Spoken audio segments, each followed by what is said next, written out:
too much noise today. I just need the road, the rain, and the hum of the engine.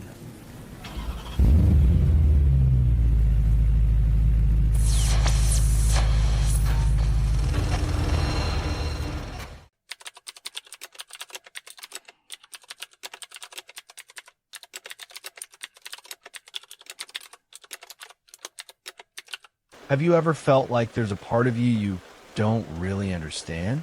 Like, you're not sure who you really are anymore? I've been there too. Let me share something with you. Maybe it'll help you see things a little clearer. I never thought the distance between me and my father would grow so quietly. There wasn't a big fight, no slammed doors, no final conversation that marked the beginning of our silence. It just happened, like a slow fog rolling in. You don't notice it right away until you realize you can't see the road ahead or the person next to you. When I was younger, I used to think my dad had all the answers. I looked up to him. His voice was steady, his rules were clear, and his presence filled a room in a way that made me feel safe, even when I didn't understand him. But somewhere along the line, that comfort turned into tension. Every word started to feel like a judgment. Every silence, a disapproval. The thing is, we both thought the other person changed. He'd look at me like I was drifting away from everything he believed in. And maybe I was. But it wasn't rebellion. I was just trying to become who I actually was. And I think he felt like he was losing the version of me he'd always imagined. What neither of us saw back then was that this wasn't just a story about a son growing up or a father holding on. It was about two people trapped in the belief that they were alone in their hurt. We were both standing on opposite sides of a river, waiting for the other to build the bridge. There were small things that built up over time, little jabs that turned into silence. I'd call less. He'd ask fewer questions. When we did talk, it was mostly surface-level stuff. Whether work if I'd changed the oil in my car. The deeper things, the ones that really mattered, those stayed locked up. I think we were both afraid that opening those doors would let out too much pain. I used to tell myself he just didn't get me, that he was stuck in his ways, too old school to understand the world I lived in now. And maybe that was partly true, but it was also easy. Easier than admitting I hadn't really tried to understand him either. I assumed he'd never change. He probably thought the same about me. And that's how we ended up living with this quiet disappointment, like background noise we'd both learned to tune out. It wasn't until I started reading Jung, actually, that something clicked. That line, what we do not make conscious appears in our lives as fate. God, that hit me hard. I realized I had been playing out a script I didn't even know I was following. Not just with my dad, but in other relationships too. Always waiting for someone else to change first, to reach out, to say I'm sorry, to go first. But what if they were waiting for the same thing? There was a Sunday afternoon not too long ago, gray skies, nothing special. I sat in my car outside his house for almost 15 minutes, trying to decide whether to go in. We hadn't talked properly in months, but something in me just cracked, not in a dramatic way, more like a soft breaking, like the moment you realize you've been carrying too much for too long. I went in. We didn't talk about the past. Not at first. I asked about the old record player, the one he kept in the garage. He lit up a little, told me it still worked, just needed a new needle. And for a second, I saw the man who used to dance with me in the living room when I was 5. Not the judge, not the stranger, just my dad. I think that was the moment I understood that all these years, he hadn't been trying to push me away. He'd been grieving, not just the idea of who he thought I would be, but the closeness we used to share. And like me, he didn't know how to say that out loud. It's easier to hide behind opinions, silence, or routine than to say, I miss you, but I don't know how to reach you anymore. That visit didn't fix everything, but it was a beginning, a crack in the armor, a little light. I still catch myself wanting to blame him sometimes, to count all the ways he failed me. But I also see now how I failed him too, not out of malice, but out of fear. We both let the fog grow thick between us, thinking we were protecting ourselves. But really, we were just getting lost. It's strange how the deepest wounds often come not from what was said, but from what wasn't. From all the moments when love was there, but locked behind pride, confusion, or pain. And maybe that's the tragedy of it, and the hope. Because if something is still there, even buried, maybe it can be found again. Anyway, that's where it began for me. Not in some big reconciliation or dramatic outburst, but in a quiet decision. I don't want to live my life waiting for someone else to go first. If the bridge has to be built, maybe I can pick up the first stone. You know what I've realized? Most of the expectations that weighed me down didn't come from enemies or strangers. They came from people who loved me. That's the part that's hardest to swallow. It wasn't malice. It was love twisted into something tighter, something heavier. Something that stopped feeling like support and started feeling like a cage. My dad had dreams for me. Not in a cliche, live through my son kind of way, at least not intentionally. But looking back, I can see it so clearly now. The subtle nudges. The way his eyes lit up when I mentioned something that aligned with what he valued. The quiet disappointments when I didn't. At the time, I thought I was making my own choices. But now I know that for a long time, I was living to protect his smile. I think that's what made it so hard to understand myself.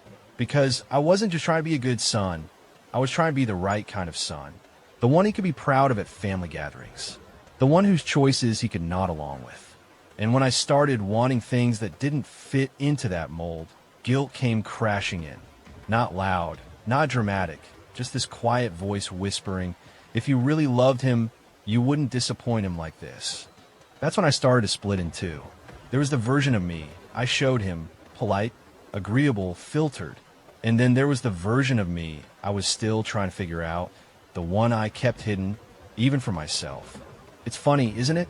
We spend so much time trying to earn the love we already had, not realizing that in the process, we stop loving ourselves.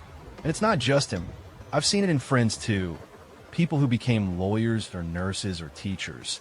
Not because they felt called to it, but because someone in their family once said, "You'd be great at that." And suddenly, that offhand comment becomes a life sentence. You wake up years later in a job, a relationship, a whole existence that looks good on paper, but feels hollow. Jung talked about this as the tension between persona and shadow. The mask we wear to be accepted, and the parts of us we hide to keep that acceptance. But what happens when the mask gets too heavy? When hidden parts start to ache for air? That's where I found myself, smiling at dinner while a piece of me quietly withered. And the tragedy is, parents often don't know they're doing it. They think they're guiding, protecting, loving.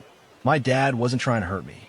He was trying to help me succeed in the only way he knew, his way, his dream. And that's where the conflict begins, not in the absence of love, but in the assumption that love must look a certain way. I remember one night, we were sitting at the table and he said, almost offhand, "You could have done something bigger with your life." I don't even think he meant it to hurt, but it landed like a stone, because in his eyes, success had a shape, and I didn't fit it. I laughed it off. I always did, but inside, a little more of me curled up. That's what unspoken shame does. It doesn't erupt, it erodes. It tells you, you're loved, but only on these terms. And yet, it's not all dark, because somewhere in all that weight, there's also a truth waiting to be seen. That my life, the one I've slowly, awkwardly carved out, is mine. That being misunderstood doesn't mean I'm wrong. That choosing a different path isn't a betrayal. It's an act of self-respect. Still, I carry the echoes of his voice in my head. And not just his teachers, mentors, relatives. All the people who meant well, who said, "You should," or "You must," or "Don't disappoint me." They didn't know they were planting seeds of confusion, but they did. And it took me years to realize that the garden I was watering wasn't mine. Now I'm learning to walk away from it. Not out of anger, but out of clarity. I don't blame him anymore. I don't blame myself either. I just see it now. The pattern, the loop, the inherited belief that being loved means being who they need you to be. And breaking that belief, that's the real work. Because here's the thing. You can love your parents and still not live their story. You can honor their struggles, respect their intentions, and still choose a life that's wildly, unapologetically your own. That's what I'm trying to do now. Not out of rebellion, but out of integrity. Not to prove anything, but to finally be someone who doesn't flinch at his own reflection. And weirdly enough, I think that's the kind of son my dad needed all along. Not the one who fit his dreams, but but the one who had the courage to find his own. There's this phrase that used to echo in my head: "You don't talk to me with respect." I heard it more times than I can count growing up. Sometimes it came after I raised my voice. Sometimes after I dared to disagree. But most of the time, it came simply because I had an opinion that didn't match his. And each time, I felt the same sting, not just from the accusation, but from the implication that respect meant silence. That love had to look like obedience. The strange thing is I actually did respect him. Deeply. I admired how hard he worked, how much he gave, how much of himself he poured into our family without ever asking for anything in return. But somewhere along the way, our definitions of respect stopped matching. He saw it as compliance. I saw it as honesty. And that difference lit the fuse between us. It starts with tone. "Don't talk to me like that." "Watch your mouth." You know those phrases? I think every child hears some version of them. At first, they feel like discipline. But over time, they start to teach you something quieter, that it's not safe to fully show up, that your feelings are too much. That pushing back means you're the problem. So you adapt. You lower your voice or raise your walls. You say less, feel less, show less. Not because you've stopped caring, but because it's easier than walking into another emotional ambush. For me, I took the path of silence. I started saying only what wouldn't get a reaction. "How's work?" "Good." "Everything okay?" "Yeah." I became an expert in small talk with my own father. Not because I wanted to, but because I was tired of every honest moment turning into a power struggle. And he did the same in his own way. He stopped asking deeper questions, stopped sharing parts of himself that made him vulnerable. We both built walls and called it peace. But it wasn't peace. It was avoidance dressed in politeness. The sad part? We both thought we were doing the right thing. He thought he was teaching boundaries. I thought I was keeping the relationship intact. But really, we were just protecting our egos and letting our connection slowly starve. Carl Jung once said that unaddressed pain doesn't disappear. It just reappears in the next conflict. I believe that. Every time I raised my voice, I wasn't just arguing about this topic. I was bleeding from a dozen old wounds that had never been seen. And he, too, reacted not to me in the present, but to ghosts of his own past, his own father's voice, his own unmet need for respect. And so we danced this endless dance, me pushing, him retreating, him controlling, me shutting down. We weren't father and son anymore. We were two wounded boys trapped in adult bodies, trying to protect ourselves from each other. What no one tells you is that disrespect doesn't always sound like yelling.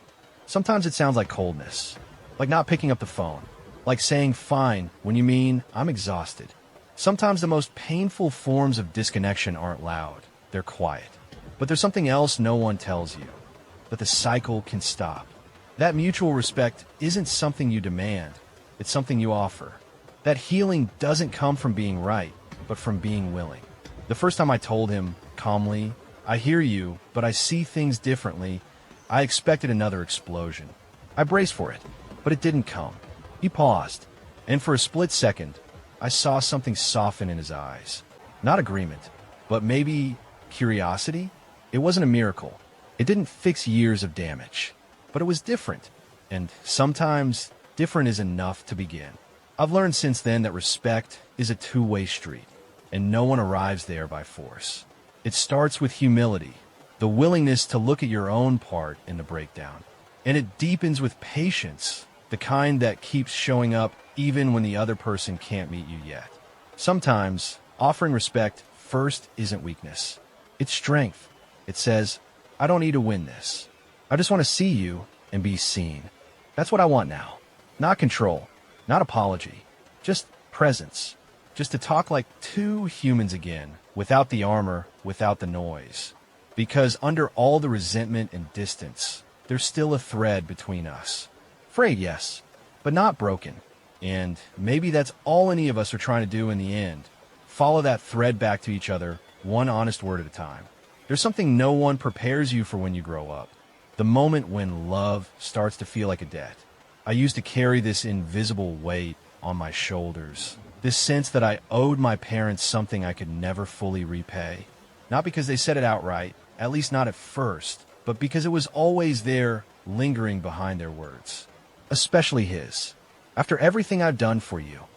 It's a sentence that always lands heavy. It sounds like a statement of fact, but it's really a kind of quiet accusation. And the worst part? It's not wrong. He did a lot for me, more than I ever said thank you for. But something about the way it was brought up made me feel like I was being measured, like my love was being audited. I remember once, during holiday dinner, I brought up something light, a small decision I made about my job, nothing dramatic. He frowned and said, "That's the direction you're going after how much we sacrificed." I laughed it off in the moment, but something inside me recoiled. Not from the judgment, I'd gotten used to that, but from the implication that my life was some kind of repayment plan. And maybe that's the issue. Love shouldn't feel transactional. But when parents tie their sacrifices to expectations, it starts to. And gratitude, when demanded instead of offered, turns into guilt. The irony? I am grateful. So deeply it hurts. I think about the nights he worked late, the times he held the family together when everything felt like it was falling apart. I remember the car rides to school when he'd pretend not to notice how nervous I was before a test, just humming along to old songs on the radio. I remember him showing up over and over in his own way. But when that love is used as leverage, when it's thrown back in your face like a receipt, it warps everything. You stop feeling seen. You start feeling like a disappointment wrapped in unspoken debt.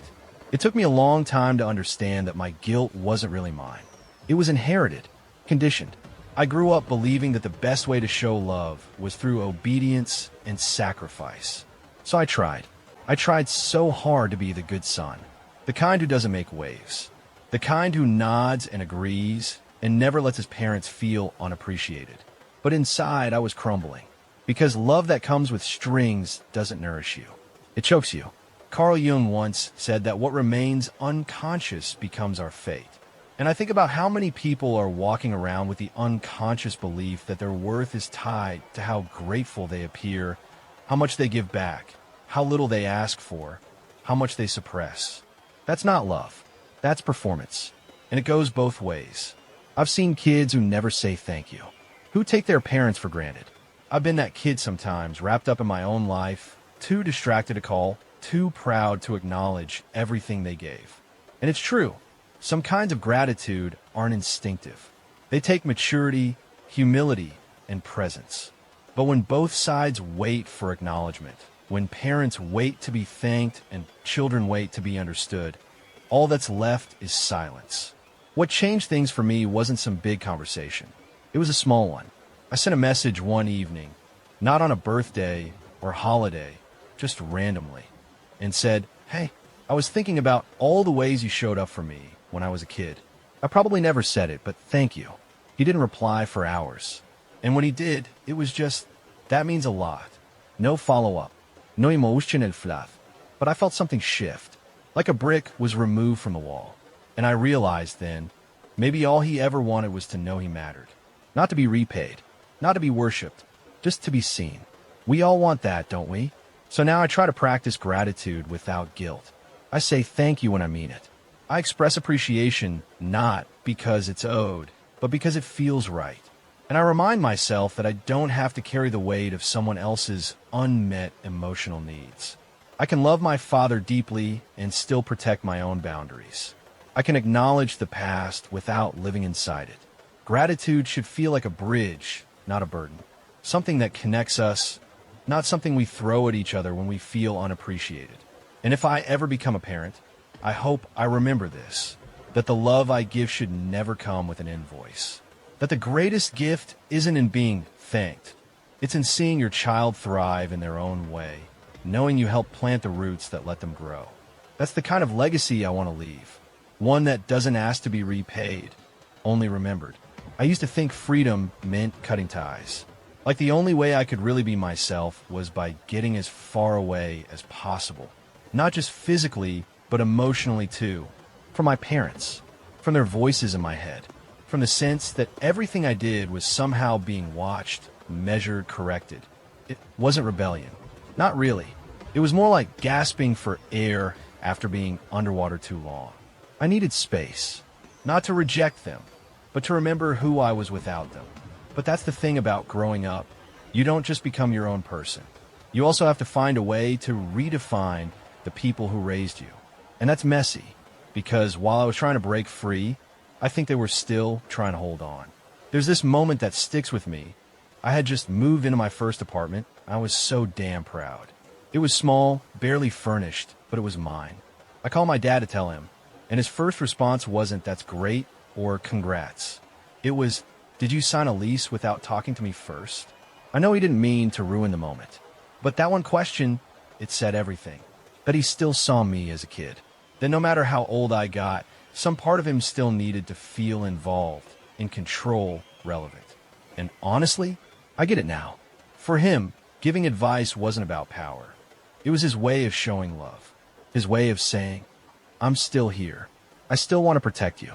But at the time, all I heard was, "You're not capable without me." That's the paradox we never talk about. How parents can love us so much that they forget to let us go. And how children can crave independence so deeply that they forget their parents are grieving a version of us that's disappearing. Carl Jung talked about individuation, the process of becoming who we truly are, separate from the identities projected onto us.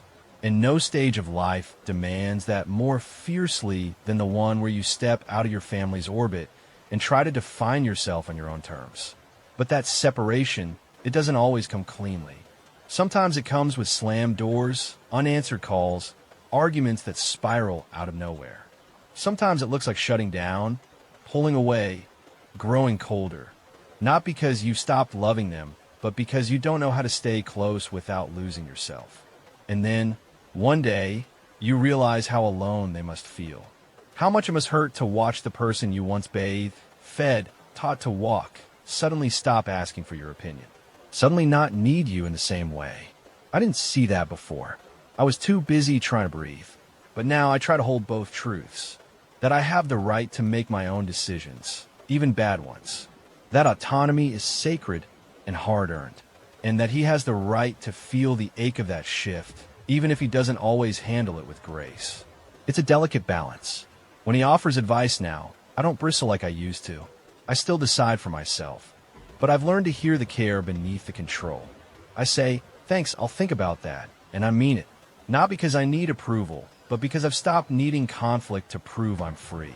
And sometimes, when I'm really honest, I miss being the one who was looked after. I miss the simplicity of knowing someone else would take care of things. Being an adult is complicated, lonely even. But I also know I can't go back, and I don't want to. What I want is something new.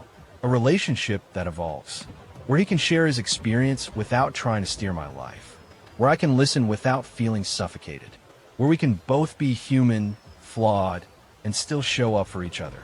That kind of relationship doesn't come from fighting for power. It comes from letting go of control, his and mine, and choosing connection instead. So now, when he says, "I just want what's best for you," I say, "I know. Me too." And somehow, those words feel like a bridge. There's a particular kind of silence that settles in when you start avoiding the past. It's not peaceful. It's not healing. It's the kind of silence that hums beneath every conversation, like an old radio left on in another room. You don't hear the words, but you feel the static. That's what it was like between me and my dad for years. We never talked about the stuff that actually hurt. Not the things he said when I was younger. Not the times I felt small or ashamed or invisible. And he never brought up the moments when he felt disappointed or rejected. We both just kept moving forward, as if time could erase what we never dared to say. But the past doesn't disappear. It lingers, in the pauses between sentences, in the tension that rises during a simple disagreement, in the way you flinch when a familiar tone slips into someone's voice. It shows up when you least expect it, not as a memory, but as a reaction you can't explain. For the longest time, I thought the best way to deal with it was to stay quiet, to keep things light.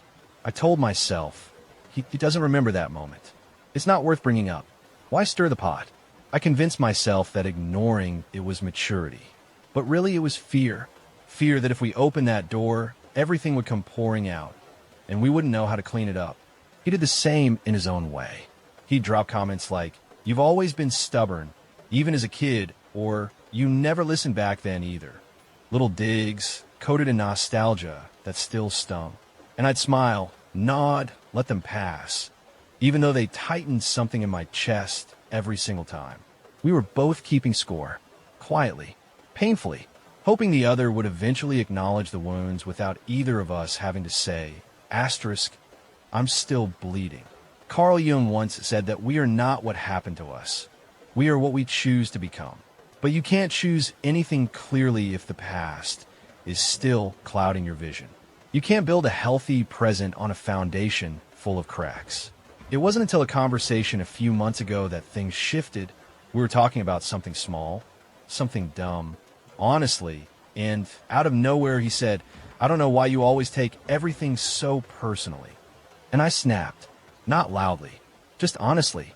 I said, because I do take things personally when they come from the person who is supposed to protect me. It was quiet after that. He didn't speak. Neither did I. And in that silence, I felt more vulnerable than I had in years. I thought he'd get defensive, thought he'd laugh it off or change the subject. But after a long pause, he just said, I didn't know it still hurt. Something cracked in me, not in a bad way, in a necessary way. Because the truth is, I didn't know either. I thought I was over it. Thought I'd buried it deep enough to forget. But healing isn't about forgetting. It's about remembering safely. That moment didn't fix everything, but it opened a door. It gave us permission to speak without turning it into a war. To say, that hurt, without also saying, you're a bad parent. To acknowledge, I needed more, without blaming or accusing. Just naming the wound so it could stop festering in the dark. Since then, we've had a few more of those conversations. They're awkward, clumsy, full of long silences and half-finished sentences. But they're real, and that's something we never had before. I think that's one of the greatest gifts we can offer the people we love. The chance to be seen in their mistakes without being defined by them. The chance to grow together, even if the timeline wasn't perfect. Because when we hold on to old pain without speaking it, we rob both ourselves and them of the chance to transform it. And healing, I've learned, isn't about erasing what happened. It's about changing what it means. Now, when he brings up the past, I try not to brace myself. I try to listen without expecting judgment. And sometimes I even ask questions. What were you going through back then? Or why did you think that was the right choice at the time? It's strange how freeing it is to look at your history without flinching. To realize that the people who hurt you are also hurting, and that while that doesn't excuse everything, it does explain a lot. We still don't agree on everything. We probably never will. But we stopped pretending. And that, in itself, feels like a kind of peace. It took me years to understand that what I wanted most from him wasn't answers or approval. It was to be heard. Really heard. Not interrupted. Not fixed. Not compared to his past or someone else's present. Just listened to. And once I saw that, I realized he probably wanted the same from me. It's easy to underestimate the power of simply sitting with someone in their truth, especially when that truth makes you uncomfortable. But that's where everything begins to shift, not in the arguments or explanations, but in the quiet moments when you choose to stay present, even when it's hard. I remember one afternoon, he called just to check in. Nothing special, but his voice was softer than usual. Slower. I could hear something in it. Not sadness exactly, but something tender, almost fragile. We talked about his day, about how the house was quieter now, how he'd gone through some old boxes and found drawings I'd made when I was 6. He laughed at how bad they were. And then, in the middle of that laughter, he said something I didn't expect. You were always sensitive. I didn't know how to handle that. There was no bitterness in his voice, no blame, just honesty. And in that moment, everything I'd been trying to get him to say for years, not the apology, but the acknowledgement, came through. It didn't fix everything, but it filled a space that had been hollow for a long time. I didn't rush to fill the silence. I didn't turn it into a therapy session. I just said, yeah, I think I needed more space to feel safe. And he said, I wish I'd known that back then. That's when I understood something I'd missed for a long time. We both did the best we could with what we had and what we knew. And part of growing up isn't just forgiving your parents. It's realizing they were people before they were ever your parents. people with fears, blind spots, pain they never named. Carl Jung once said the greatest gift we can offer someone is to be a mirror, not a judge, to reflect their truth without distortion.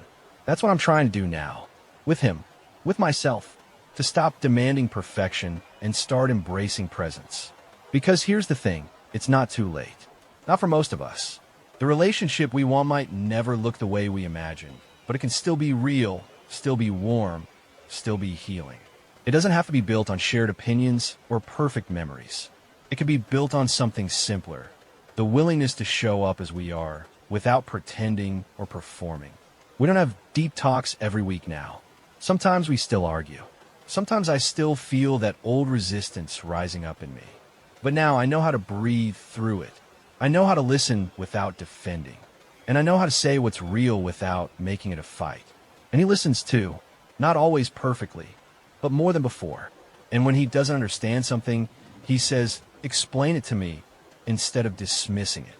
That one sentence, it changes everything. I think love, at its core, is just attention. The kind of attention that says, "You matter enough for me to try." Even when it's hard, even when I don't fully get it. That's what I want to keep practicing. With him, with everyone I love. Because in the end, healing isn't about rewriting the past. It's about choosing how we meet each other now. It's about creating new patterns, new stories, new ways of being together. Ones that aren't built on guilt or duty, but on honesty, respect, and quiet care. So if you're still holding pain from someone you love, maybe you don't need to fix it all at once. Maybe you just need one moment of presence, one sentence of truth, one quiet breath between two open hearts. Sometimes that's all it takes to begin again. If this felt meaningful to you, it might mean something to someone else too. So hit like, leave a comment, or subscribe. That's how YouTube knows to share it with others. Maybe together we can help someone see things a little differently.